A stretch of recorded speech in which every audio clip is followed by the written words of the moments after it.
नमस्कार, आप देख रहे हैं देश न्यूज और आपके साथ मैं हूं ऋषिका गुप्ता। बुलेटिन की शुरुआत करेंगे इस वक्त की बड़ी खबर के साथ जो राजधानी दिल्ली से आ रही है। आपको बता दें, राजधानी दिल्ली में मुख्यमंत्री अरविंद केजरीवाल की ईडी की ओर से गिरफ्तारी हो चुकी है और अब इस पर आम आदमी पार्टी और अन्य विपक्षी दलों की एकजुटता दिखती नजर आ रही है। जहां एक और दिल्ली में प्रदर्शन किया जा रहा है, वहीं दूसरी ओर ईडी के एक्शन को लोकतंत्र की हत्या बताया जा रहा है आम आदमी पार्टी की ओर से। और इसके साथ ही आपको बता दें, आज राहुल गांधी इसी मुद्दे पर केजरीवाल के परिवार से मुलाकात भी करेंगे। तो बड़ी खबर आपको बता रहे हैं, जहां पर मुख्यमंत्री अरविंद केजरीवाल की गिरफ्तारी हो चुकी है। दिल्ली में तमाम सुरक्षा के इंतजाम किए गए हैं।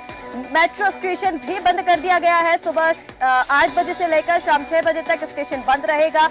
इसी के साथ आपको बता दें, बीजेपी लोकतंत्र की हत्या कर रही है, इस तरीके का जो बयान है वो आम आदमी पार्टी की ओर से लगातार सामने आ रहा है। और आपको बता दें, सुबह 9 बजे आतिशी की प्रेस कॉन्फ्रेंस हुई, जिसमें आतिशी ने बीजेपी पर कई आरोप लगाए हैं। इसके साथ ही उन्होंने कहा है कि पहली बार किसी सिटिंग मुख्यमंत्री की गिरफ्तारी इस तरह से की गई है। तो बीजेपी के खिलाफ लगातार नारे लगाए जा रहे हैं। राजधानी दिल्ली में ईडी के एक्शन को लोकतंत्र की हत्या बताया जा रहा है, जिस पर बीजेपी अब ये कह रही है जो गुनहगार है उन्हें सजा मिलेगी। भ्रष्टाचार का मामला है, गंभीर मामला है, जिस पर हाईकोर्ट में भी कल बातचीत हुई। और इसके साथ ही आपको बता दें, राहुल गांधी आज केजरीवाल के परिवार से मुलाकात करेंगे। आम आदमी पार्टी के लगातार आरोप, जहां आम आदमी पार्टी कह रही है कि बीजेपी लगातार लोकतंत्र की हत्या कर रही है।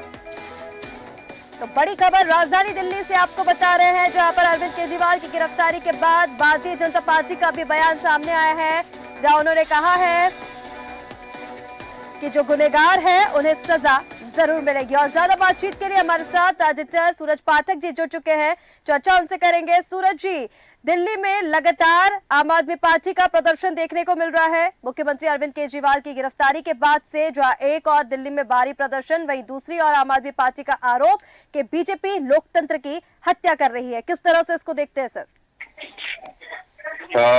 देखिए ऋषिका, जिस तरह से ये पूरा घटनाक्रम हुआ है जी, इस घटनाक्रम को लेकर पूरे देश में सियासी गलियारों में बहुत सारी चर्चाएं हैं। और सबसे बड़ी बात यहाँ पर ये आ जाती है कि जिस तरह से केजरीवाल पर ईडी का एक्शन हुआ है, उस एक्शन को लेकर के जहां एक तरफ बताया जा रहा है कि जो विपक्षी दल है, गठबंधन है, वो कहने की लोकतंत्र की हत्या है, लेकिन इस पूरे घटनाक्रम पर यदि हम नजर डालें तो इस घटनाक्रम पर हमें ये देखने में आएगा कि पहले समन्स भेजे गए अरविंद केजरीवाल को, क्योंकि शराब घोटाले का जो मामला है, शराब घोटाले के मामले में पहले समन भेजे गए हैं। और पिछली शाम दिल्ली के मुख्यमंत्री अरविंद केजरीवाल को जो गिरफ्तार किया गया है, तो ईडी की टीम कल केजरीवाल के आवास पर पहुंची और उसके बाद 2 घंटे की पूछताछ की। वो पूछताछ करने के बाद आवास पर तलाशी ली और तलाशी के बाद केजरीवाल को गिरफ्तार किया गया। केंद्रीय जांच एजेंसी ने लगभग 11:30 बजे रात में उन्हें अपने हेडक्वार्टर लेके गई, जहां उनका मेडिकल चेकअप करवाया गया। और अरविंद केजरीवाल ने अपनी गिरफ्तारी को सुप्रीम कोर्ट में चुनौती भी दी और सुप्रीम कोर्ट में आज सुनवाई भी है। यहाँ हमें इस बात का ध्यान रखना जरूर पड़ेगा कि ये जो पूरा घटनाक्रम हुआ है, इस घटनाक्रम को एक तो सबसे बड़ी बात टाइमिंग को लेकर है, क्योंकि कल एसबीआई ने इलेक्टोरल बॉन्ड को लेकर के जो जानकारी सौंपी है इलेक्शन कमीशन को, और उसके बाद ये घटनाक्रम, इस घटनाक्रम में सबसे बड़ी बात जो है, जैसे कि मैंने उल्लेख किया, टाइमिंग को लेकर के, क्योंकि इस पूरे घटनाक्रम को में ये बात सामने आई कि शायद वो चीज दबाने के लिए या उस चर्चा को रोकने के लिए ये घटनाक्रम हुआ है। मैं आपको बताना चाहूंगा कि राहुल गांधी अरविंद केजरीवाल से मिलने जा सकते हैं और कल की जो रात थी केजरीवाल की लॉकअप में कटी थी। और गिरफ्तारी के विरोध में आम आदमी पार्टी के कार्यकर्ताओं ने आईटीओ में प्रदर्शन किया है। दिल्ली सरकार के 2 मंत्रियों आतिशी और सौरभ भारद्वाज को भी पुलिस ने हिरासत में लिया है जी। आज दोपहर लगभग 2:30 बजे पीएमएलए कोर्ट में उनको पेश किया जाना है और ईडी केजरीवाल के रिमांड की कोशिश कर सकती है कि उनको रिमांड मिल जाए ताकि और पूछताछ की जा सके। दिल्ली में मंत्री आतिशी ने कहा है कि केजरीवाल दिल्ली के सीएम बने रहेंगे, चाहे वो जेल से सरकार चलाए। तो इसमें क्या कानूनी दांव पेच हो सकते हैं, क्या कानूनी संकट, संवैधानिक संकट आ सकता है, वो चीजें देखी जा सकती हैं। इसके अलावा सुप्रीम कोर्ट में केजरीवाल की गिरफ्तारी के खिलाफ जो सुनवाई होनी है, उसमें जस्टिस संजीव खन्ना, जस्टिस बेला एम त्रिवेदी और जस्टिस एम सुंदरेश की बेंच इस पर सुनवाई करने वाली है। इससे पहले ईडी की गिरफ्त में मौजूद बीआरएस के नेता के कविता की जमानत याचिका पर सुप्रीम कोर्ट में शुक्रवार को सुनवाई हुई है और कोर्ट ने उन्हें जमानत देने से मना कर दिया। सुप्रीम कोर्ट ने कहा भी है कि सभी को यूनिफॉर्म पॉलिसी माननी होगी। के कविता को जमानत के लिए सीधे सुप्रीम कोर्ट में जाने की अनुमति नहीं दी जा सकती, क्योंकि वो एक राजनीतिक व्यक्ति है। मैं थोड़ा सा इस पूरे घटनाक्रम पर प्रकाश डालना चाहूंगा कि शाम 7 बजे ईडी की टीम अरविंद केजरीवाल के घर पहुंचती है। 7:30 बजे आम आदमी पार्टी के नेता सौरभ भारद्वाज को केजरीवाल के घर के अंदर जाने से रोका जाता है और 8 बजे राघव चड्डा का जो बयान आता है कि केजरीवाल को अरेस्ट करने की साजिश की जा रही है। 8:01 पर केजरीवाल के घर के बाहर सुरक्षा के इंतजाम बढ़ा दिए जाते हैं, यहाँ तक कि आरएएफ की टीम भी वहां पहुंच जाती है। 8:10 पर केजरीवाल का फोन ईडी अपने कब्जे में ले लेती है और 8:20 पर केजरीवाल आवास के बाहर आम आदमी पार्टी के कार्यकर्ताओं के नेता इकट्ठे होना शुरू हो जाते हैं और नारेबाजी शुरू हो जाती है।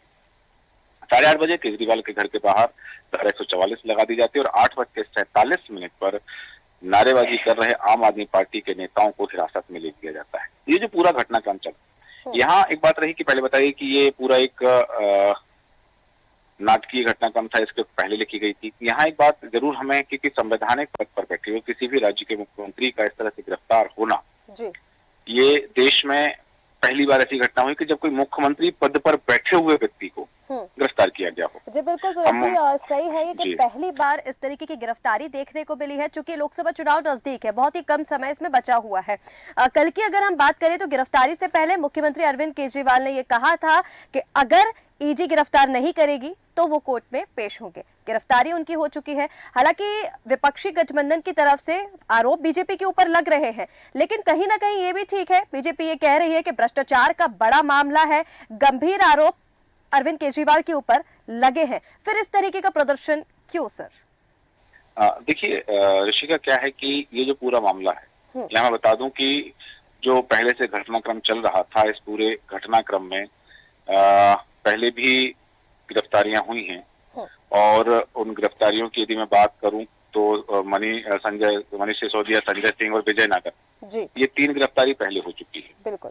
और इन 3 गिरफ्तारियों के बाद बहुत सारी चीजें हुई की जानकारी आई है। सबसे पहले तो हमें ये जानना हो, जैसे आपने कहा कि ये बड़ा घोटाला है, क्योंकि दिल्ली सरकार ने 17 नवंबर 2021 को नई आबकारी नीति लागू करके सरकार के राजस्व में इजाफा होने का दावा किया था। उसके बाद जुलाई 2022 में दिल्ली के तत्कालीन मुख्य सचिव जो रहे हैं, उन्होंने आबकारी नीति में अनियमितता होने के संबंध में एक रिपोर्ट उपराज्यपाल, उस समय जो वीके सक्सेना थे, उनको सौंपी। उसमें नीति में गड़बड़ी होने के साथ उप मुख्यमंत्री मनीष सिसोदिया पर शराब कारोबारियों को अनुचित लाभ पहुंचाने का आरोप लगाया गया था। उसमें जो तत्कालीन मुख्य सचिव रहे हैं 2022 में जुलाई में, तो उन्होंने एक शिकायत की थी राज्यपाल को। उसके बाद ये पूरा घटनाक्रम चला, क्योंकि वो रिपोर्ट उन्होंने सौंपी उपराज्यपाल को और उपराज्यपाल ने नई आबकारी नीति जो 21-22 के लिए बनाई गई थी, उसके क्रियान्वयन में नियमों के उल्लंघन और प्रक्रियात्मक खामियों का हवाला देकर दिया और 22 जुलाई 2022 को सीबीआई जांच की सिफारिश कर दी। सीबीआई ने इस पर एफआईआर दर्ज की और प्राथमिकी के आधार पर ईडी ने मनी लॉन्ड्रिंग का मामला दर्ज किया।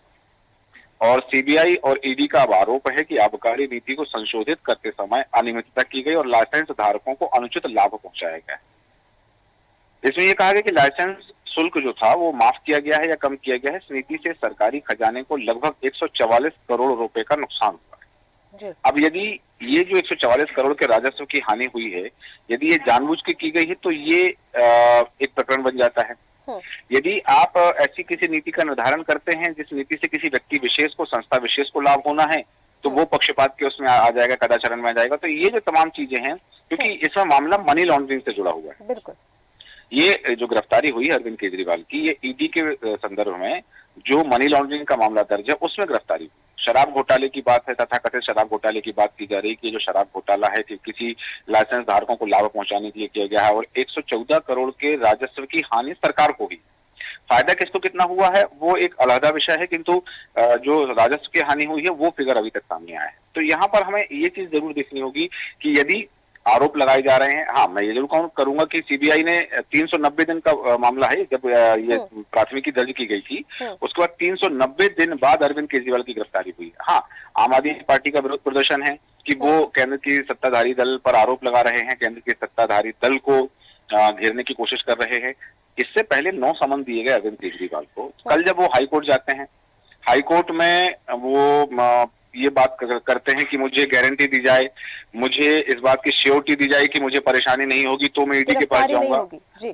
तो फिर नहीं भाई, कोर्ट इसमें कैसे हस्तक्षेप करे? ईडी का मामला है, ईडी ने बुलाया है। यदि ईडी परेशान करे आपको बेवजह, तो आप कोर्ट जाइए।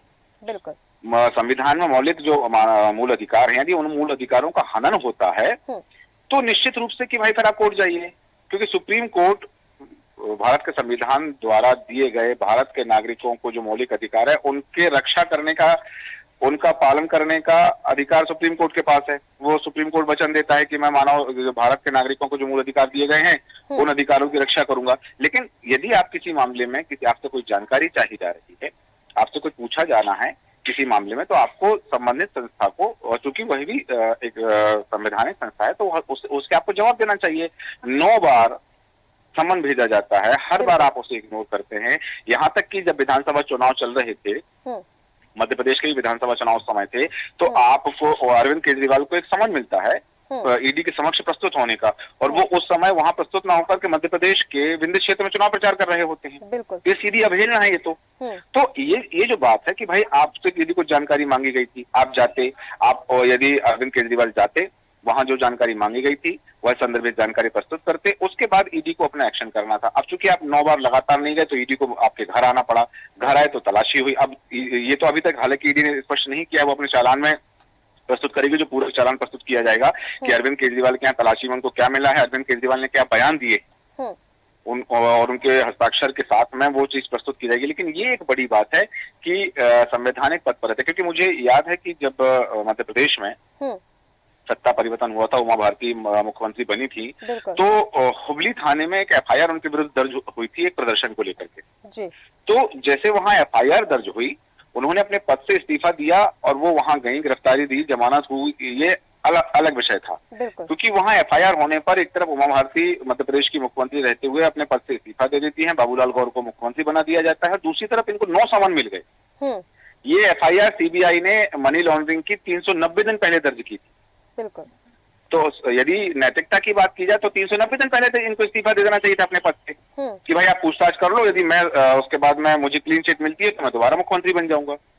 लेकिन ये मामला सीबीआई में 390 दिन पहले एफआईआर दर्ज हो जाती है और 390 दिन बाद गिरफ्तारी होती है, और उसके बावजूद भी अब 9 समन मिलते हैं, आप प्रस्तुत नहीं होते, गिरफ्तारी होती है, और आम आदमी के पार्टी के जो कार्यकर्ता हैं वो, या गठबंधन के दलों के जो कार्यकर्ता हैं वो प्रदर्शन करते हैं और भारतीय जनता पार्टी पर आरोप लगाते हैं। तो भारतीय जनता पार्टी का हस्तक्षेप इसमें कहाँ है?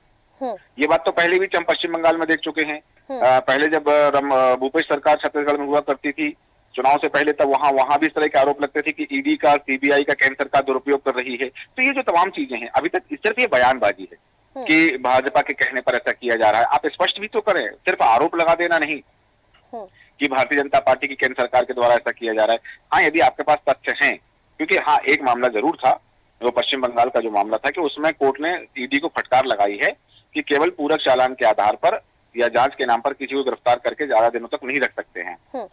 लेकिन बाकी मामलों में तो ईडी के पास कुछ होगा। आज कोई भी आम आदमी, चलिए ये तो अरविंद केजरीवाल एक राज्य के मुख्यमंत्री हैं, आम आदमी पार्टी को भी यदि कोई संस्था, चाहे वो सीबीआई हो, पुलिस हो, ईडी हो या लोकायुक्त हो, कोई भी संस्था यदि उसको गिरफ्तार करती है तो 24 घंटे के अंदर कोर्ट को ये जानकारी देनी होती है उस संस्था को कि किस मामले में किस साक्ष्य के आधार पर गिरफ्तार किया गया है। संदेह के आधार पर किया गया है तो वो संदेह के आधार पर बयानबाजी करके, पूछताछ करके उससे निश्चित समय अवधि में उन्हें आपको मुक्त करना है।